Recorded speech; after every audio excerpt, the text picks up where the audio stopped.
Hello, my name is Jennifer Wiley, and I'm a cognitive scientist who studies text comprehension and reasoning. The goal of this video is to help you better understand the new section of the MCAT called the Critical Analysis and Reasoning Skills section. Its main purpose is to figure out how well you can understand and reason about the things you read. In this part of the test, you'll read 9 passages. Each one is about 500 to 600 words long, and you'll usually be asked between 5 to 7 questions about each passage. In total, you'll go through 53 questions in 90 minutes. That means you have about 10 minutes per passage on average. In terms of the topics that you'll be reading about, approximately half of these passages will come from the humanities, such as literature, philosophy, or ethics. The other half will come from social sciences, such as psychology, sociology, or economics.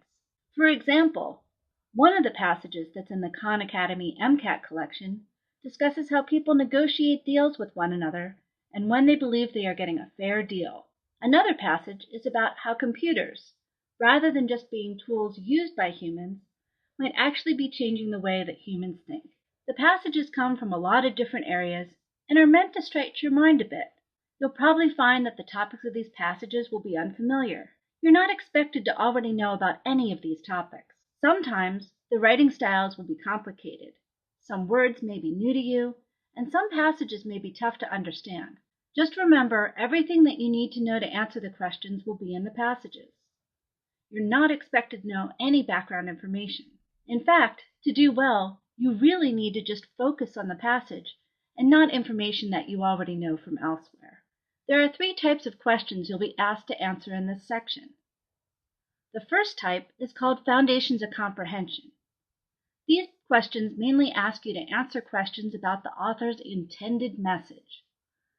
They'll ask you about the overall idea, or about why the author used specific words or phrases, or why the author organized the passage in a specific way. The second category is called Reasoning within the text.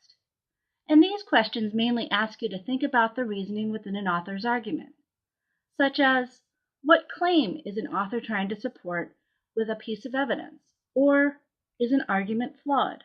The third category is called Reasoning beyond the text.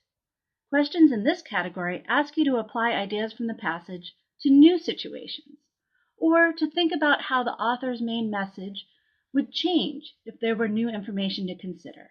This new information will be given to you in the question. About a third of the questions will come from each category. You should expect about 30% foundations of comprehension questions, 30% reasoning within the text questions, and 40% reasoning beyond the text questions. People often wonder how the skills that are tested by the Critical Analysis and Reasoning Skills section will ever be useful for a future physician.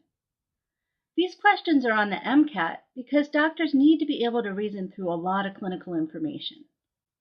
For example, these skills are needed when you need to analyze information to come up with a treatment plan that makes sense for a patient, and also so that you can explain your reasoning to others, including the patient, family members, or other members of your medical team.